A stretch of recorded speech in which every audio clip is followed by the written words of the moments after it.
नीचे तिरंगा झंडा लहराते मनाते रहे।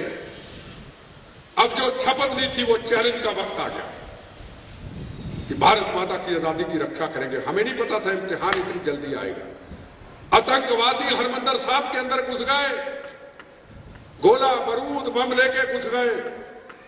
अगर वहां का वो आतंकवादी भिंडरावाला ये कह देता था कि बॉम्बे के अंदर, दिल्ली के अंदर शाम तक ये आदमी का कत्ल करना है, तो वो हो जाता था। और मैं तो सामने था ये बिल्डिंग और नीचे मेरा घर था। 15 अगस्त का दिन आ गया। हम पहले की तरह अपने नौजवान, आप जैसे नौजवानों के साथ तिरंगे झंडे लहराने की तैयारी करने लगे। आजकल शमियाने और ढंग के हैं, उस वक्त लाल पीले डब्बीदार होते थे। हम सुबह 5 बजे शमियाने लगाने लगे और आतंकवादी आए। उससे पहले एक पुलिस ऑफिसर आए, कहने लगे कि आप अपने रास्ते को बदल लो, कहीं और कर लो। मैं क्यों? कहते वो बम चलाएंगे, उनका हमें सेटिंग आई है कि हम बम चलाएंगे अगर बिट्टा तिरंगा झंडा लहराएगा। हमने कहा जी SHO साहब, उनका चमन लाल नाम था। मैं कहा ये हमारे इम्तिहान का वक्त है। ये तिरंगा झंडा कागज का टुकड़ा या कपड़े का टुकड़ा नहीं है। ये हिंदू मुस्लिम सिख ईसाइयों से बना हुआ तिरंगा झंडा है, खून से। ये भारत माता की आजादी का दिन है। ये लहराएंगे चाहे जान रहे ना रहे, गोली चले बम चले, खाएंगे, परवाह नहीं है। हमने जिंदगी सुबह जब शमियाने लगा रहे थे, आतंकवादी अंदर से आए हरमंदिर साहब से और बम फेंक दिया। बहुत बड़ा ब्लास्ट कर दिया। क्योंकि सुबह लोग कम थे, बिल्डिंगों का नुकसान हुआ। मैं थोड़ा अंदर था, बच गए।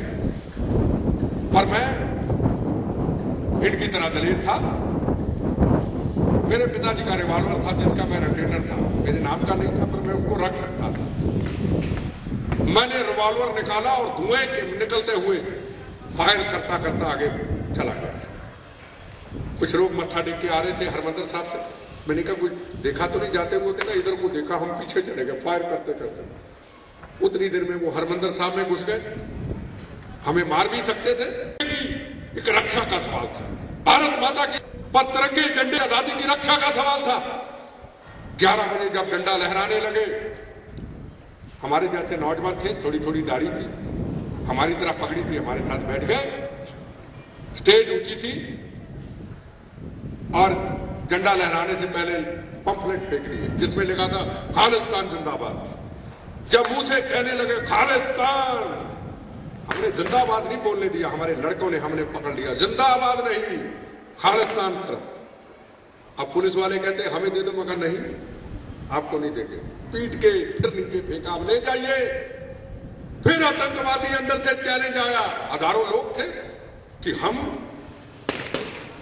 हमला करेंगे आपके ऊपर, हम तिरंगे झंडे को आग लगाएंगे। हमने जो शपथ ली थी उसके लेके कहा 5 बजे तक तिरंगे झंडे के नीचे पहरा देते रहे आप जैसे नौजवानों के साथ। जब कोई पूछता है पहला बम कब चला, मैं फख्र से कहता हूं पहला बम आजादी के तिरंगे झंडे की रक्षा करते हुए चला। जब सूरज डूबने लगा, तिरंगे झंडे को उतारा और अपने सीने पे लगा के ले गए। पर तिरंगे झंडे का और भारत माता की आजादी की रक्षा का हमने अपमान नहीं होने दिया। और उसके बाद दीवारों पे ये नारे लिखे होते थे, हिंदू हो, सिख हो, मुसलमान हो, ईसाई हो, जो सेकुलर नहीं है, जो खालिस्तानी वो तो रहेगा, जो भारत की बात करेगा वो पंजाब छोड़ के चले जाओ।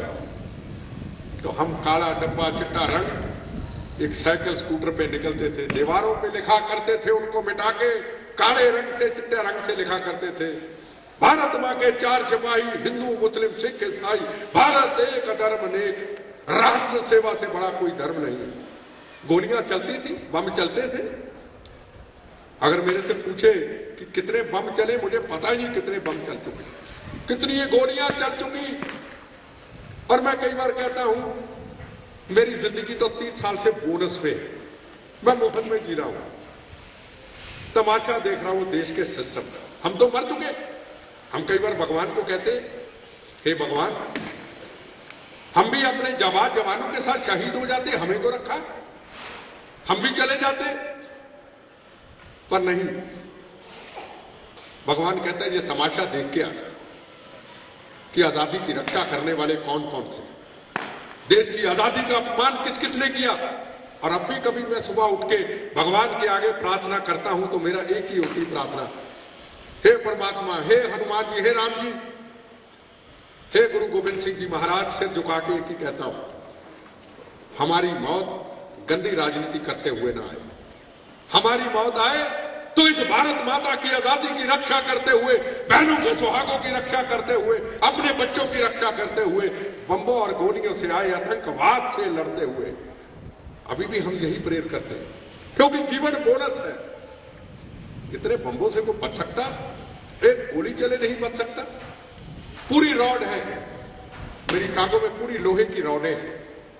मेरे जाबाज जवान मेरी मदद करते हैं, पर मैं कभी अपना दर्द दुख किसी को बताता नहीं। सुबह उठ के 2-2.5 घंटे जितनी देर तक अपने शरीर के ऊपर ना लगाऊं, मैं सही नहीं चल सकता।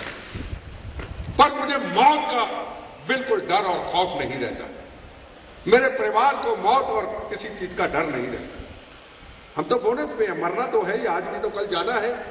पर दुखी अगर रहते हैं, एक चीज से रहते हैं, ये जो देश को लूटते हैं, ये जो आतंकवादियों के आगे अपने घुटने टेकते हैं, ये जो दिखावा करते हैं, लोगों के ऊपर दुख आता है। आपने इलेक्शन देखा होगा अभी यूपी का, सब किस तरीके से हेलीकॉप्टर, जहाज, वोट के लिए ड्रामे टीवी भी दिखा रहा है, नीचे ऊपर टीवी भी नेताओं को दिखा रहा है। कोई शहीद आजम भगत सिंह नहीं, कोई मंगल पांडे नहीं, कोई छत्रपति शिवाजी महाराज नहीं, कोई महाराणा प्रताप नहीं। हम नेता, ये हमारा मकसद। तो क्या देश को बचा पाएंगे? इसलिए मैं युवा पीढ़ी, नौजवानों, आपको कहना चाहता हूं, कभी भी अपने आप को कमजोर करने की, समझने की कोशिश मत करना। जो संस्कार आपको सूर्या दत्ता ने अंदर दिए हैं, उसको अपनाने की कोशिश करना। योग और जिम, योग सबसे पहले, और जिम, अपने शरीर का बिल्कुल ध्यान रखना। मजबूत रहेंगे तभी आने वाले वक्त के अंदर हम देश की आजादी की रक्षा कर पाएंगे। इन्हीं शब्दों के साथ, धूप बहुत है, शुक्रिया बैठे, मैं आपका शुक्रिया अदा करता हूं। आखिर में यही कहूंगा, हे भारत मां, तेरे चरणों में शीश चढ़ाने आए हैं, जितनी भी अपने पास बची वो साथ चढ़ाने आए हैं। जय हिंद, वंदे मातरम।